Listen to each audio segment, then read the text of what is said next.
Hello students, कैसे हैं आप सब। आई होप अच्छे होंगे। So I am Komal Sharma and welcome to your favourite channel KS chemistry classes. Last class में हमने पढ़ा था कि व्हाट इज़ रेडियो एक्टिविटी, कि रेडियो एक्टिविटी क्या होती है, ठीक है। और कौन से जो न्यूक्लियाई होते हैं जो रेडियो एक्टिविटी शो करते हैं, ये हमने ऑलरेडी पढ़ चुके हैं।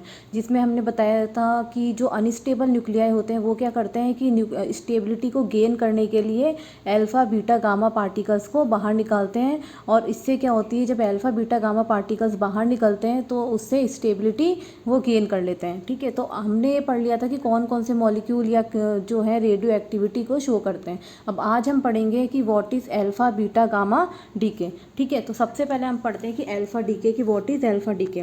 तो देखो ये क्या होता है, ये एक प्रोसेस होता है जिसके अंदर जो हमारा न्यूक्लियस होता है वो क्या होता है, it's break down by emitting an alpha particle. माना हमारे पास क्या है, एक अनस्टेबल न्यूक्लियाई है, उसमें से एक अल्फ़ा पार्टिकल निकलेगा और अल्फ़ा पार्टिकल निकलने की वजह से वहाँ पर जो न्यूक्लियस है उसमें क्या होगा, अल्फ़ा डीके, ठीक है।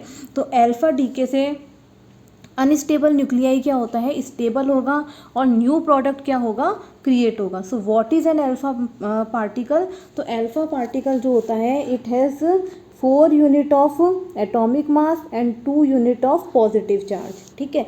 तो हम क्या बोलेंगे, अल्फ़ा पार्टिकल क्या होता है, essentially it is helium plus 2 ions होते हैं। क्या होता है ये,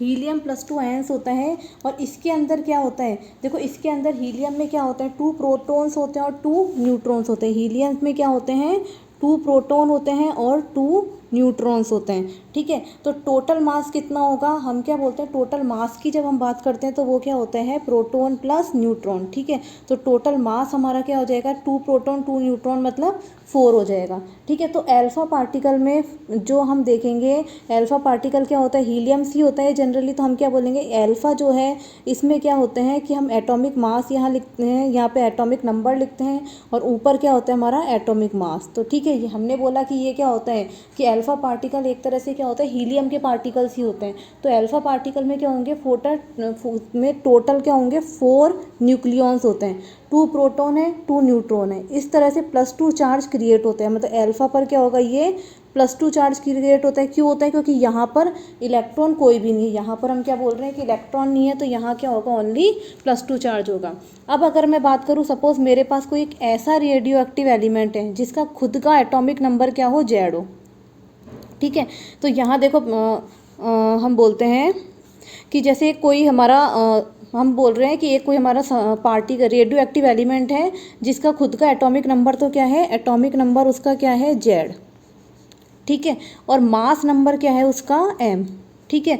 तब हम क्या बोलेंगे कि अगर हमें अल्फ़ा पार्टिकल निकालना है, जैसे ये हो गया हमारा Z, कोई हमारा एटॉमिक नंबर है और उसका मास अगर हम बोले M बोल दें या हम बोल दें A, ठीक है। यहाँ मैंने A लिखा है तो मैं बोलती हूँ उसका मास नंबर है A, ठीक है। अब इसमें से क्या होता है कि अगर अल्फ़ा पार्टिकल को बाहर निकालेंगे, यहाँ से क्या हुआ कि अल्फ़ा पार्टिकल अगर बाहर निकलता है, ये जो है अल्फ़ा पार्टिकल बाहर निकला, तो अल्फ़ा पार्टिकल बाहर निकला मतलब क्या हो गया, हमारा 2 हीलियम का पार्टिकल He और ये 4 ये बाहर निकलेगा।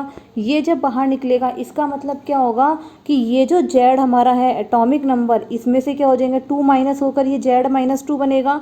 और जो हमारा A जो है मास नंबर जो है, मास नंबर में से भी अगर 4 पार्टिकल अलग से बाहर निकल जाते हैं तो हमारा ये क्या बन जाएगा, A-4, ठीक है। तो हम क्या बोलेंगे कि जो हमारा ये क्या बनेगा, जो हमारा जो हम बोलेंगे यहाँ क्या है, रेडियो एक्टिव एलिमेंट है। इससे हमारा क्या बन गया कि जो हमारा न्यू जो हमारा प्रोडक्ट क्रिएट हुआ उसमें क्या हो गया, एटॉमिक नंबर में 2 की कमी होती है और मास नंबर में 4 की कमी होती है। तो हम क्या बोलेंगे, अल्फ़ा पार्टिकल निकलने की वजह से मास में डिक्रीज आएगा 4 का और एटॉमिक नंबर है उसमें डिक्रीज आएगा 2 का, बिकॉज एटॉमिक नंबर जो होता है डिपेंड करता है प्रोटॉन पर। अब देखो मास की अगर हम बात करते हैं तो मास किस पर डिपेंड करता है, प्रोटॉन प्लस न्यूट्रॉन पर, ठीक है। तो यहाँ जो मास हो जाएगा वो क्या हो जाएगा, M-4। यहाँ हम बात करेंगे मास हमारा कितना हो जाएगा, एटॉमिक मास तो हो जाएगा M-4 और एटॉमिक नंबर में है वो क्या हो जाएगा हमारा Z था, Z में से 2 कम होकर हमारा क्या हो गया, Z-2। अब देखो यहाँ क्या होता है कि जो ये हमारा ये जो रेडियो एक्टिव न्यूक्लियाई है, तो यहाँ क्या होगा कि इससे हमारा जो क्या हो गया, न्यू प्रोडक्ट बना है। ठीक है, तो हम क्या बोलेंगे, अनस्टेबल न्यूक्लियस है। ये जो ZXA था, ये क्या था, अनस्टेबल न्यूक्लियस था। इसमें से क्या होगा, अल्फा पार्टिकल बाहर निकलता है, अल्फा पार्टिकल निकलता है, तो हमारे पास में क्या हो गया, एक नया प्रोडक्ट क्रिएट हुआ। तो उसको हम क्या बोलते हैं, डॉटर न्यूक्लियाई। इसको हम क्या बोलते हैं, डॉटर न्यूक्लियाई। और डॉटर न्यूक्लियाई किससे बना है, इससे बना है, तो इसको हम क्या बोलते हैं, पेरेंट न्यूक्लियाई। ठीक है, तो हम क्या बोलते हैं, जब कोई पेरेंट न्यूक्लियाई, मतलब कि ये क्या था, अनस्टेबल रेडियो एक्टिव एलिमेंट था, तो ये क्या करेगा, अपनी स्टेबिलिटी के लिए यहाँ से क्या होगा कि इसमें से अल्फा पार्टिकल को इमिट करता है। अल्फा पार्टिकल को इमिट करने के बाद में हमारे पास में एक नया प्रोडक्ट क्रिएट होता है, उसको हम बोलते हैं डॉटर न्यूक्लियाई बोलते हैं। और यहाँ क्या होता है, इसमें क्या होता है, जो पेरेंट न्यूक्लियाई जो होगा, उसका अगर एटॉमिक नंबर Z है, अल्फा पार्टिकल के बाहर निकलने के बाद उसमें डिक्रीज कितने का आएगा, 2 का, तो वो हो गया Z-2। और अगर जो हमारा मास नंबर A है, मास नंबर में से क्या होगा, 4 का डिक्रीज आने के बाद वो कितना हो जाएगा, हमारा A-4। तो देखो इसके बाद में देखो हम क्या करते हैं, कोई एक एग्जाम्पल लेते हैं। एग्जाम्पल जैसे हमने यहाँ पर क्या लिया है कि हम एक रेडियम का हम एग्जाम्पल लेते हैं। रेडियम क्या है हमारा, ये होता है 88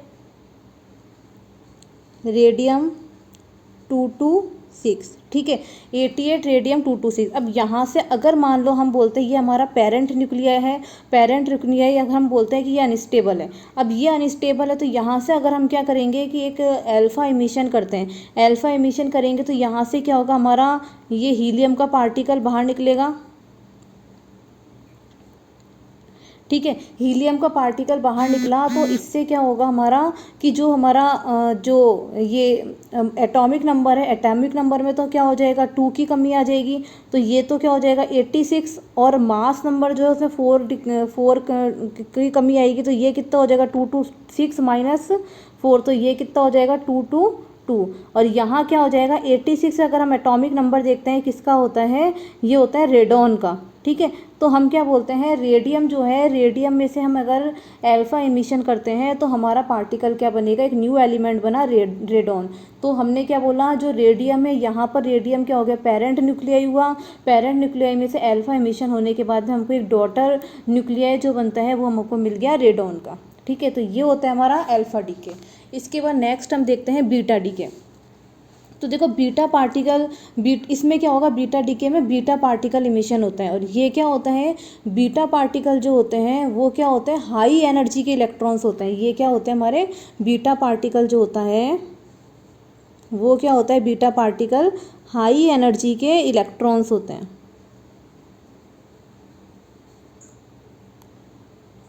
ठीक है, ये क्या होता है, हाई एनर्जी के इलेक्ट्रॉन्स होते हैं। और ये जो हाई एनर्जी इलेक्ट्रॉन्स होते हैं, इन न्यूक्लियस में से निकलते हैं।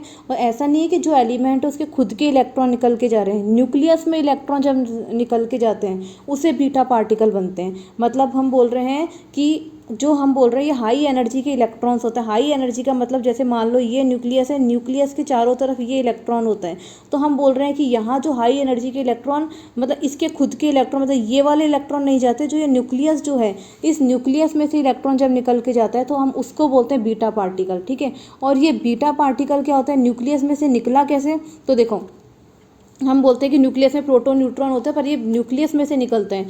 तो ये कैसे निकलता है, तो देखो जब ये निकलता है, जब हमारा क्या होता है, न्यूट्रॉन होते हैं। ठीक है, अब देखो किसी न्यूक्लियस में से जो न्यूट्रॉन होता है वो क्या होगा, ब्रेक डाउन हो जाता है। ये जो न्यूट्रॉन है, ये न्यूट्रॉन क्या होता है, ब्रेक डाउन हो जाता है प्रोटॉन और इलेक्ट्रॉन में। न्यूट्रॉन जो होता है प्रोटॉन और इलेक्ट्रॉन में ब्रेक डाउन हो जाता है। ठीक है, तो इलेक्ट्रॉन के अंदर तो ये जो हमारा नया निकलने वाला इलेक्ट्रॉन है, इसे हम क्या बोलते हैं, बीटा पार्टिकल। कि मतलब जो न्यूट्रॉन है, न्यूट्रॉन किस में ब्रेक डाउन हो गया, प्रोटॉन और इलेक्ट्रॉन में। तो ये जो हमारा इलेक्ट्रॉन जो निकलता है, इसको हम क्या बोलते हैं, बीटा पार्टिकल। ठीक है, तो कोई न्यूक्लियस है जिसमें से बीटा पार्टिकल निकल रहा है, तो वहाँ पर हम बोलते हैं उसे बीटा डीके।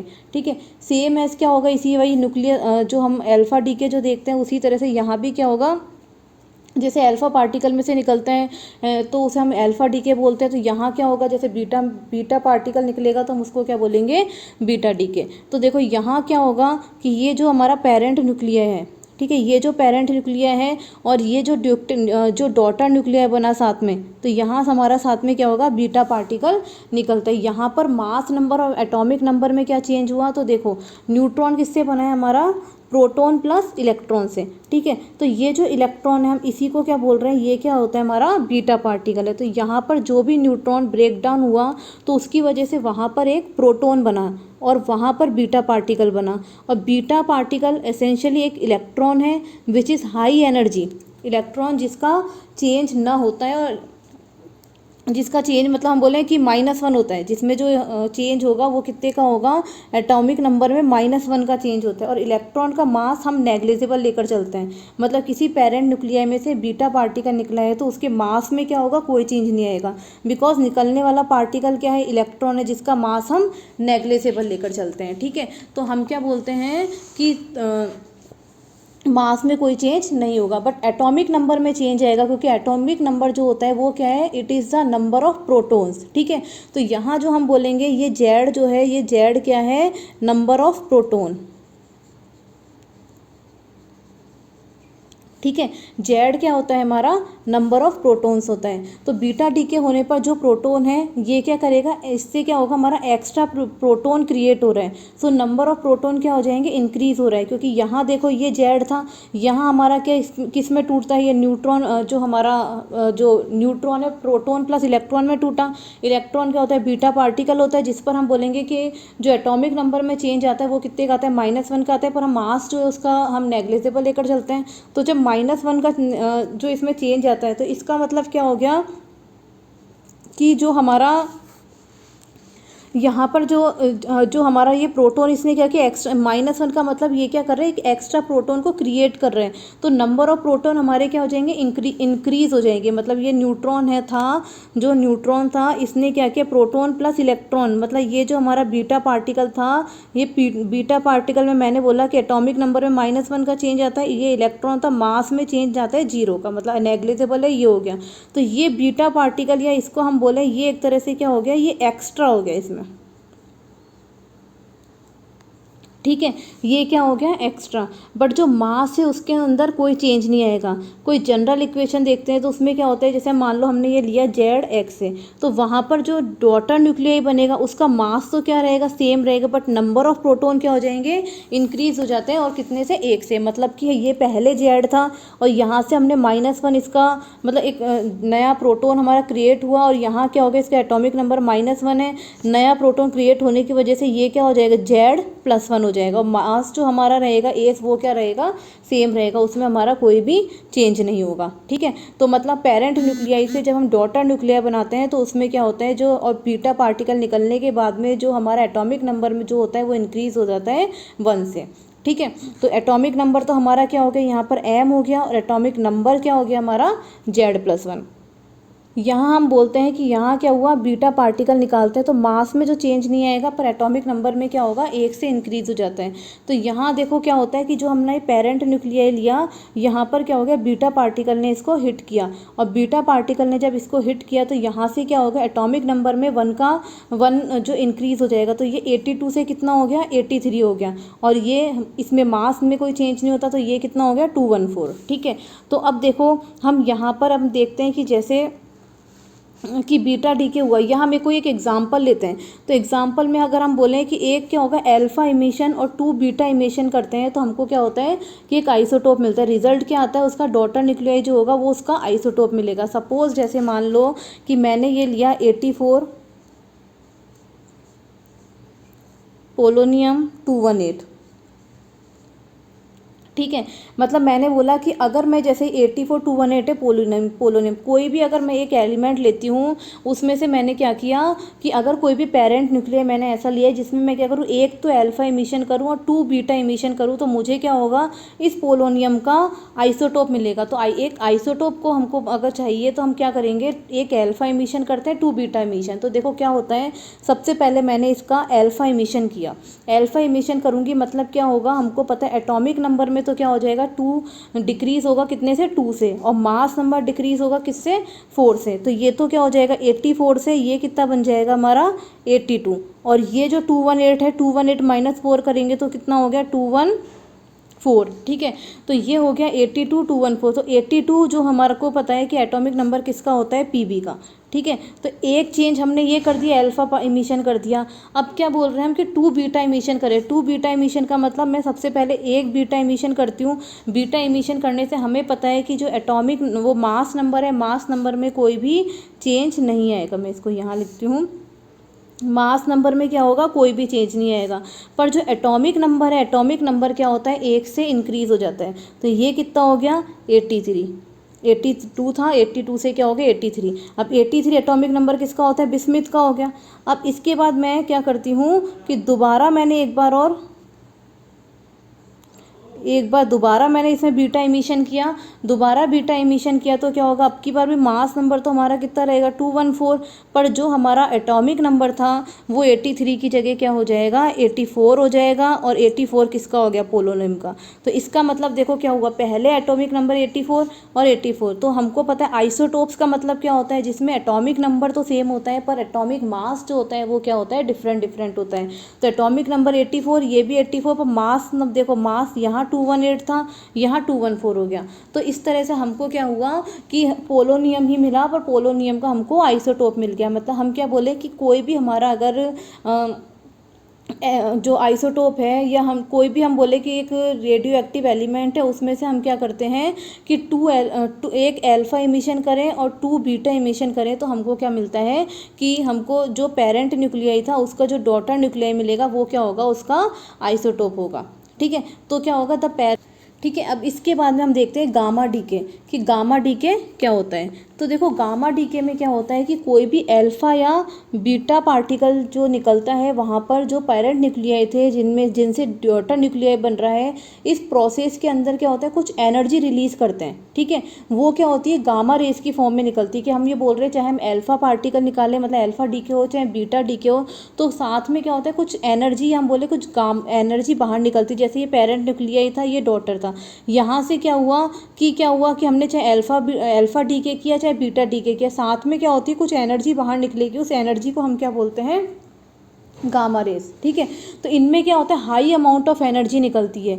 ये लाइट की फॉर्म में, हीट की फॉर्म में, रेडिएशन की फॉर्म में, या इलेक्ट्रोमैग्नेटिक रेडिएशंस की फॉर्म में भी हो सकती हैं। और इलेक्ट्रोमैग्नेटिक रेडिएशन का एक पार्ट है गामा रेस, ठीक है। तो गामा रेस क्या होती हैं, वो न्यूक्लियस प्रोसेस के अंदर निकलती रहती है। तो गामा रेस पर जस्ट एनर्जी, इसमें ना तो कोई मास होता है और ना कोई चेंज होता है। ये क्या है, एक तरह से गामा रेस क्या है, एक तरह से एनर्जी की फॉर्म है। बस हम बोलेंगे गामा रेस है जस्ट एनर्जी, कोई मास नहीं होता इसमें, कोई मतलब चार्ज नहीं होता। तो ये जब भी एक्साइटेड अनस्टेबल न्यूक्लियस होते हैं, उनमें न्यूक्लियर रिएक्शन होती है तो भी क्या होगा, एनर्जी निकलती है, form of the gamma rays. कि हमने कोई भी एक न्यूक्लियर रिएक्शन हुई, उसमें से भी जब एनर्जी निकलेगी, न्यूक्लियर रिएक्शन होगी, तो जो एनर्जी निकलती है उसको हम क्या बोलते हैं, गामा रेस। या अगर कोई न्यूक्लियर रिएक्शन नहीं भी हो रही है, तब भी अनस्टेबल न्यूक्लियाई क्या करता है, गामा रेस को रिलीज कर सकता है। तो गामा रेज आर क्या होंगी, just energy which are released by unstable nuclei to get a stable process. तो देखो ये गामा रेस होती है, कि जैसे यहाँ जेड एक्स है,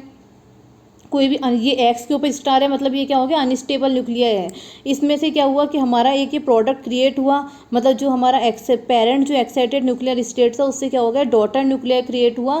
साथ में जो एनर्जी निकलती है उसको हम क्या बोलते हैं, गामा रेस। और गामा रेस के पास क्या होता है, ना तो कोई चार्ज होता है, ना इसका कोई मास होता है। तो हम क्या बोलेंगे, यहाँ पर क्या होगा, 0, इसमें हम एटॉमिक नंबर बोलेंगे जो, और इसमें ही क्या बोलेंगे हम, 0 इसका मास नंबर बोलेंगे। तो ये होता है हमारा गामा रेस। तो आज की क्लास में हमने पढ़ा अल्फा बीटा गामा रेस। इसके बाद नेक्स्ट टॉपिक हम पढ़ेंगे नेक्स्ट क्लास में। Thank you.